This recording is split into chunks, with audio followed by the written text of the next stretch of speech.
folks, how's it going? So I was getting ready to make a mallow infusion and I realized that I've not made a YouTube video about that. So I was like, all right, let's do this. So this will be the easiest infusion you have ever made. If you haven't made nourishing herbal infusions before, this is a good one to start with. Although I would say that she's a bit more specific to things going on in our body versus something like nettle that's more like nutrient based and of course helps all kinds of things in our body, but like we're not really using this one specifically for nutrition, if that makes sense, although there's definitely some aspects in there. So mallow root, also called marshmallow root, you know that this actually used to be one of the things that they made marshmallows with? Yeah. Now it's all corn syrup and various types of gelatin. Not that gelatin wasn't used in the past, but it used to be mallow root powder. I might do a video of those one day. I've made them before. I mean, they are not that impressive. I mean, it's fun to do, but you're not like, wow, that's going to replace like a normal marshmallow recipe where you're just using gelatin or something like that. They do not stand up to campfires. Just to put that out there. So, mallow root infusion.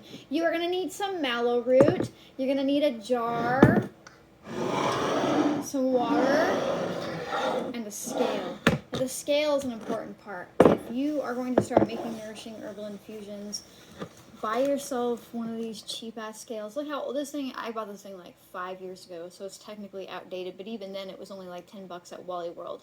Nowadays you can get like better ones for about the same cost. If they're higher in your area, because everything costs more right now, you can look, you know, on your local like Facebook groups or somewhere like that where you can be like, hey, I'm looking for a used digital like kitchen scale.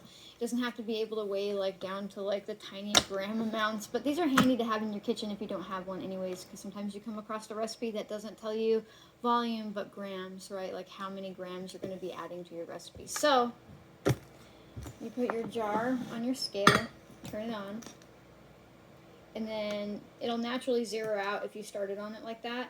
And I have it on ounces. I'm going to put 1 ounce of mallow root into my jar. So it's 1 ounce of mallow root per a quart jar, which is 4 cups of water. All right. So that is 1 ounce of mallow root. Roots are heavier, you know, it's not going to be as fluffy as if you were making something different and leafy. And now I'm going to take my water.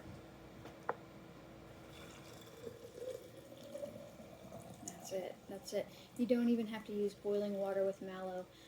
And I'm going to talk on that because most people are like, well, when you make a nourishing herbal infusion, you use boiling water, right? And you can with mallow, but most people use cold water, and we're just going to let this sit right wherever you want to stick it, really, until the same time the next day. So if you make it in the morning, wait till next morning. What happens is she's got all these mucinogenic, slimy properties to her that we are after to help heal gut health. Any mucous membrane, really, like if you've got colitis, if you've got ulcers, if you've got acid reflux, GERD, if you've got a sore throat, if you've just got something weird going on, a stomach ache, anything like that, mallow is amazing because of those mucosal properties, right? She's slimy, and you can she's a little thick when you drink her. It's not super bad. It kind of tastes like the only way that I can describe her taste is kind of like, me and my husband have had this discussion. It's either it tastes like a dirty tortilla chip or like earthier green tea. If I would have led with the earthier green tea, you'd have been like, oh, that's okay. But I always say, it tastes like a dirty tortilla chip. It's not undrinkable. It's not horrible by any means. But we do it with the cold water because she gets pretty like mucosal and slimy on her own accord, which is cold water. But just to be honest here, if you have like some serious ulcers going on or something like that, I want you to be a big kid and use boiling water. It'll be so thick. It'll be so thick, and it won't be super great to drink in the regards of like texturally. However, you get so much more of the mucosal property out of these roots than you would if you just use cold water. But let's say you use that really thick one that you used boiling water to help like calm down like a flare up of like colitis, or you know, something that's just like irritation, irritable bowel syndrome is going on, and you use that to calm it down, then you can switch to drinking just the cold infusion on a regular basis. Sometimes, like, you can mix it, like my husband will add like maple syrup. Remember, your body like needs real sugar. Every cell in your body runs off of that.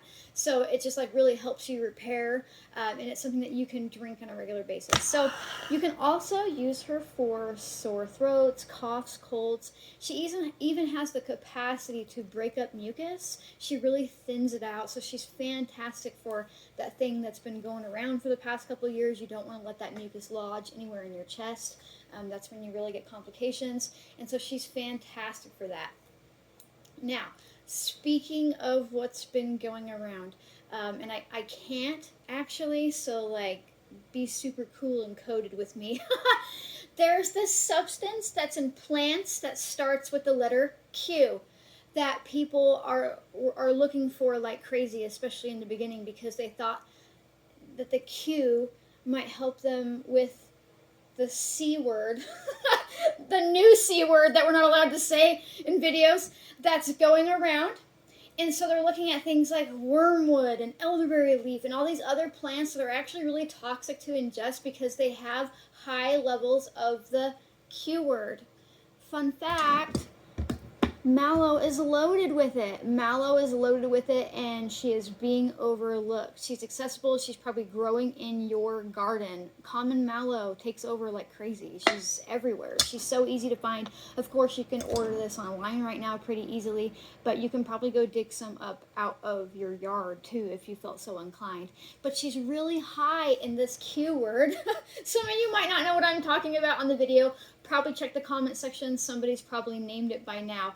But this particular thing in her is very antiviral. She's fantastic for that. She can really help support our immune system's natural ability, in particular our NK cells, which are our natural killer cells, a type of white cell, to attack things. So she's really fantastic for that.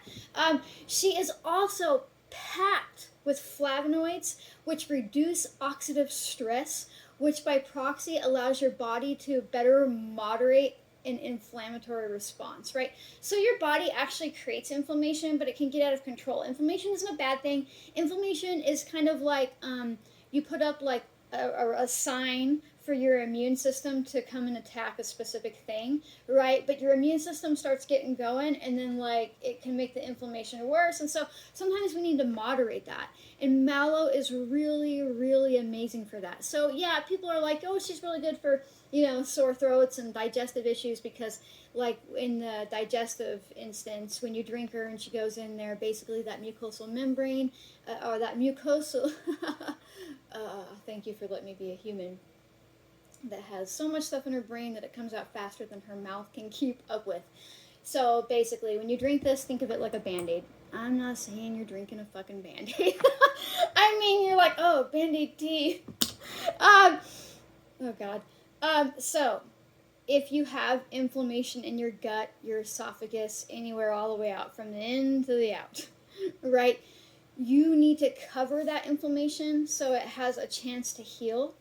So mallow acts like a Band-Aid in that regard, but also because she's reducing that oxidative stress, she helps calm down the inflammation that's going on in your gut. Now, you can even use her vaginally. Make sure you strain it really well, so if you've got some irritation going on down there from various reasons, try putting some mallow inside of yourself. She's really fantastic. Now, topically, she can do the same thing. If you've got some serious eczema, skin irritation, walked into like poison ivy, oak, sumac, whatever happened, something that's just, you know, affecting you, you can use it the same way that you would use an oatmeal bath, or you can do topical compresses if it's just somewhere where like you make this and then maybe warm it up after you make it, and then get a rag wet in it and put it on there. Put some type of like, you know, a plastic bag or something that you can, you know, reuse and recycle, whatever, and then put a heating pad on top of it so it keeps it warm. You're really just doing a compress. It allows the mallow to soak deeper into your skin. You might have to do it more than once. Remember that herbs aren't pharmaceuticals. It takes time, and we're so conditioned to equate a reaction with healing, right? that we're like, when we use something herbal and it doesn't instantly fix us, we're like, that didn't work. But that's not the same. When you take something like a pill that you got from somewhere, you know, in regards to like help your health, what it really does is it just forces a reaction, and then you feel different, and you equate that with feeling better. But it's really just, you know, repressing or changing or forcing something to happen. It doesn't actually equal health. I know that I'm all over with this video. It's been a while since I've made a video. And my neurodiversity, I'm really like upbeat today. My psychomotor is through the roof, so you got an April dump video. That's fun. But mallow is really just an overlooked ally. How easy was that to make? You could buy a pound of mallow for relatively cheap. I'm guessing it's probably less than $20 if you shop around. And you can make 16 batches, or 16 ounces in a pound, and you can make 16 quarts to drink. 16. You know, that's pretty fantastic. Mallow is also a natural diuretic, which means that, well, yeah, she's not like as much of a diuretic as something like, let's say, goldenrod or cleavers, where it makes you piss constantly, but she is helping your kidneys like eliminate a little bit of excess water. So if you're also suffering from like edema, you know, water retention, she is really fantastic for helping to flush that out a little bit, but not aggressively. Remember, you want to be careful with diuretics. If you're making yourself pee all the time, and you're drinking water all the time, and you're peeing all the time, you know what's coming out of your pee, right? Electrolytes, and water doesn't replace that. And I like that she's gentle because of that. And she is just a really amazing ally. I'm using her right now. My husband, bless his heart, he like got shingles about 6 months back from just, you know, the stress of the world, and we got that under control pretty quick. And then things about 2 months ago got kind of weird, and, you know, we started seeing a functional medicine doctor, and they're kind of just like, you know, they're really good at throwing tests around, and I ended up saying, I think he's got enteric shingles, which is where you have shingles internally, and that can really happen in like your intestinal tract and stuff like that. And they're like, oh, that's really rare, and I'm like, yeah, but let's run a blood test. So he had internal shingles. We got that taken care of, repressed that viral load, but you end up with colitis from that, right? Which is basically just inflammation of any part of your lower digestive tract. And so with about 2 weeks of drinking mallow now, and this is for him while I was making it, it really reduced that, you know, and it made things back to normal, going to the bathroom. And so it takes time, you know, but it has been a huge relief for him. And on top of that, you know, with her having the capacity to repress viral loads and shingles being a virus, it was just kind of like a win-win situation. So basically, after you let this sit, you just strain it and drink it. Use your infusions up within 2 to 3 days, or like any other food that you're going to make, you know, like you make yourself a chicken or a pot of soup or something like that, like the first couple days. Third day, you're like, all right. You might be able to eat it on the 4th day, but you're not going to feel like great about that decision, even if it doesn't make you sick, right? So infusions are like food. Try to use them up within 3 days. You can scale this recipe up. You can make a half-gallon jar. You could make a pint jar. Just remember that it's 1 ounce per quart jar, which is 4 cups of water. So you can scale it either way you please.